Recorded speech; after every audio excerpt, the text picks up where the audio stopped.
Për çdo problem ose informacion tuaj, Fixfare ka vënë në dispozicion numrin e telefonit 069 33 33 313. Telefononi dhe mesazhi juaj zanori lënë në sekretarin tonë do të ndiqet nga gazetarët e Fixfare. Bravo, Vajza, bravo. Që dini ku ti besoni në këtë studio. I vetmi i bardhë dhe i kaltër këtu me këto i rrethuar me të zeza. Me këto kuotat gjinore, Juli je në minorancë në këtë studio. Tani, Gjemi, të bëmi pak serios. Kur themu që s'më dëgjon. Jam minorancë, pra e mora vesh, po çfarë bëj tash? Po më thuar që është vetëm pjesa e dukshme, sepse pjesa e padukshme jemi ne vajzat. Na bën që ne vajzat jemi në minorancë ultra. A e diti çfarë kënaqësi është për një mashkull të jetë minorancë përballë femrave? E po qesh pra atëre, qesh, pse më rri kështu i ngysur. Si veshka në mes të? Tregoje këtë lumturi që je pranë nesh. Ja, pa tregoj. Kështu po ti je malumi më. Ti je me knushtat herë në ditë më. Tani, të bëhemi pak serios, sepse kemi të bëjmë me një temë tepër delikate, familjare, kështu me radhë, të dhimbshme. Bëhet fjalë për një grua, për një nën, e cila ka 2 fëmijë, e cila akuzon apo pretendon se ish bashorti i saj, për të cilin ajo mendon se vuan nga shëndeti mendor, e abuzon, e dhunon, e kështu me radhë. E vënë presion her pas here. Patjetër që e ka denoncuar, mendoj, përpara se të vi tek ne. Po, e ka denoncuar. Dhe çfarë ka ndodhur me zotrin? Dhe e kanë dënuar këtë. Është dënuar? Është dënuar një herë 2 vjet me kusht. I kanë thënë po e bëre prap, i shkreti ti. Dhe ky nuk po e bën më. Ai jo vetëm po e bën më keq. Po shumë mirë. Dhe sa herë që e kapin e dënojnë, mos e bëj më, Mos e bëj më. Më fal, pa e ka denoncuar sërish zonja? Pa e denoncon e shkreta, po s'po gjen zgjidhje, pra se lëshojnë ata. A mos ka ndonjë mik ky, se s'ka mundësi. Kshu ka thënë ky, ka miq i ka thënë. Po të shohim mirë, shohim. Vetëm i smur që s'më duket pra. Si quheni dhe pse ankoheni në emisionin Fixfare? Atëherë, unë quhem Tanja Kodra dhe vi në emisionin Fixfare sepse kam probleme me ish-bashortin. Ai ka ushtruar dhunë psikologjike dhe fizike ndaj meje, shumë shpesh, kam bërë shumë denoncime, kam marrë shumë urdhra mbrojtje, sepse gjithmonë kam pas mesazhe ofenduese, kërcënuese, shantazhuese nga ai. Dhe mirë po, ai ka pasur një për të paraqitur te psikiatria për vlerësimin nga prokuroria, sepse kam bërë një kallëzim me mesazhet që ai ka nisur ndaj meje, që s'më lën rahat, që më përnjek, që më ofendon, shantazhon, dhe psikiatria ka nxjerrë atë sikur është një person normal. Si mendoni ju se ai nuk është normal, nëse mjeku specialist thotë që është normal, por mund të jetë i dhunshëm? Po, është vërtetuar dhe nga gjykatat që sepse ai është dënuar me detyrim paraqitje për dhunë psikologjike, plus edhe me urdhat e mbrojtjes që ka marrë, e ka vërtetuar dhe në seanca gjyqësore, e ka konfirmuar që ai më ka dënuar. Dhe ka mesazhe të cilat ai më nis shumë shpesh dhe janë të shumta me mesazhe ofenduese. Dhe një person që të shan që të ofendon nuk mendoj se është normal. Sa fëmijë keni? Kam 2 fëmijë të vegjël, njëri është 3 vjeç, tjetri po bën 5 dhe pak. Kush kujdeset për ta? Unë dhe nëna ime. Po me fëmijët si sillet? Me fëmijët që jam ndarë sepse ai ka ushtruar dhunë tek djali i madh, të cilët është bërë kallëzimi për keqtrajtim të miturit, ka ushtruar dhunë 2 ditë rresht tek krahu i djalit dhe të 2 shputat e dorëve djalit. A është dënuar për këtë gjë? Ai është dënuar tani vonë me detyrim paraqitje 2 vjet.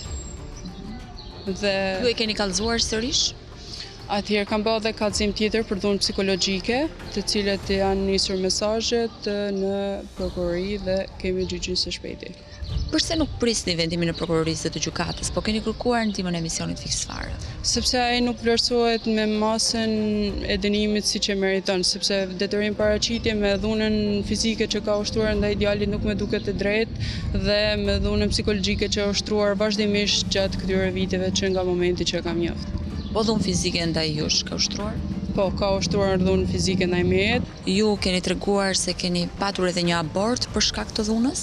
Po, ai ka ushtruar dhunë fizike, me ka gjutur me shkelm në pjesën e fundit të barkut dhe ditën tjetër kam pasur hemorragji të cilën më kanë zgjatur një javë shumë më tepër. Sa muajshe ishe 7-8 javëshe. Dhuna psikologjike ka qenë shumë e shpejtë, gati për ditë.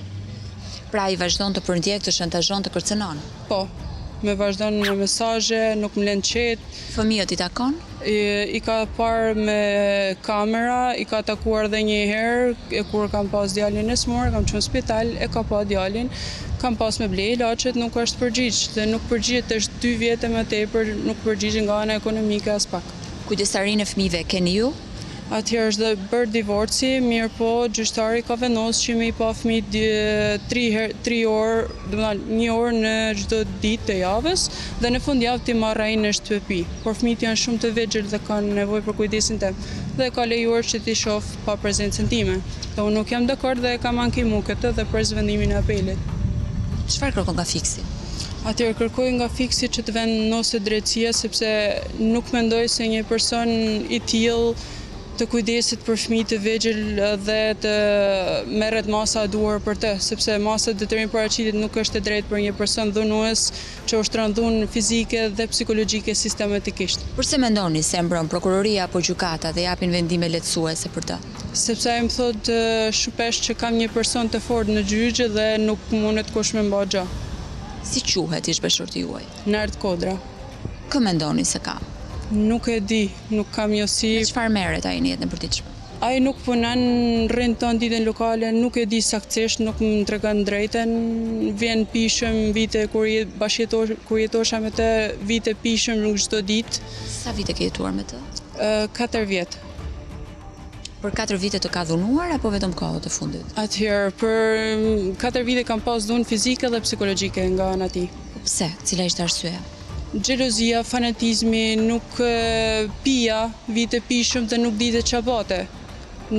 Se nuk ndaheshe? Nuk ndasha sepse vite manipulote, shantazhote ti s'ke për të marrë kërken, nuk s'ka me të lanë qetë, ta për marrë vesh të kush janë personat të cilët i e lidh me ke të marrë, fjalë të ofenduese që ndaj meje si ashtu dhe ndaj familjes time. Ke frikë? Shumë frikë nga ana tij, sepse nuk e di çfarë mund të bëjnë dhe kam më shumë frikën e fëmijëve, sepse nuk i lehet në dorën e tij pa prezencën e dikujt, se është shumë e rrezikshme, se nuk është i aftë për të kujdesur për fëmijët. Ha? E trisht, në fakt, të shohësh Po vuan. të llorëfimi, po ndërkohë zonja mendon që ish bashkëshorti i saj nuk është mirë mendërisht, por psikiatra e ka vlerësuar si bravo, Gjemi, nuk ka probleme. Dolen tem. Unë dua të them diçka këtu për specialistën, pra për psikiatrën, që nëse ti zonjë, nëse dhuna është normalitet për ty, atëherë po, ti mund ta quash atë një njeri normal. Po nëse dhuna për ty është diçka jashtëzakonshme, diçka që dënohet me ligj, diçka që do t'japi dorëheqjen, do të lërë licencën në ose ti si në rregull, ose tash këtu këtu rrit tek e para. Te osja parë. Bukuri. Tani ti më pyete më përpara, Gjemi, a kemi fakte të dhunës që ushtron ky ish bashkëshorti ndaj ish bashkëshortës së tij? Po, kemi. Ka fakte. Kemi fakte të cilat do të transmetojmë tani. Tanja na ka vënë në dispozicion mesazhe të shumta ofenduese dhe kërcënuese të cilat i vijnë nga ish bashkëshorti.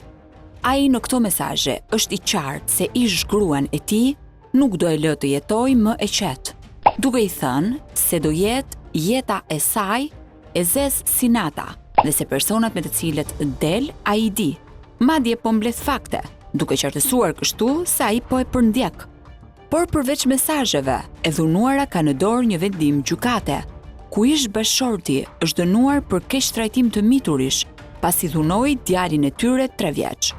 Ky dënim ju konvertua me dënim me kusht, që të mos kryej më vepër penale tjetër për 2 vite dhe të mbaj kontakt me shërbimin e provës. Tanja është e shqetësuar për dënimin e radhës që do të marrë ish bashkëshorti, pasi ai vazhdon me dhunë ndaj tyre. Foto të shumta na ka vënë në dispozicion me shenja dhune në të gjithë trupin. Por nuk është e bindur se këto fakte do e çojnë pas hekurave, pasi ish bashkëshorti i thot gjithkohës se ka miq në gjykatë. Fiksi ka siguruar edhe ekspertimin psikiatro-ligjor, që është bërë ish bashkëshorti të Tanjës, në të cilin mjekja psikiatre thot se zotria nuk ka asnjë problem dhe se është normal. E kundërta thuhet kur zonja shkon te qendra e shëndetit mendor dhe takon mjekun Gjon Preçi, një herësh edhe shef i qendrës. Ajo që del nga biseda që ky mjek bën me kolegen e tij që vlerësoi ish burrin e Tanjës, është krejt e kundërta e asaj që është shkruar në raport. Atëherë, desha me të pyet për diçka. Unë arsoni kam bë i kallëzimin për ish bashkëshortin, që jena ndojtësh, për dhunë psikologjike. Edhe ka pas marrë të psikiatria e Idana Rusi. E desha me dita është taku me te apo jo. Sepse vlerësimi që ka dhënë ajo duket normal. Gjësi, si shkurt, ish bashkëshorte një natë kodra, prokuroria e ka dëgjuar për ta përko mjekit të karmi, Normal.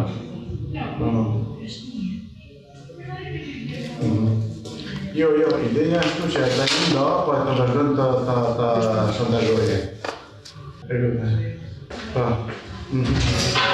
Po, a ke dhënë e kështu me shkem në prokurorisë?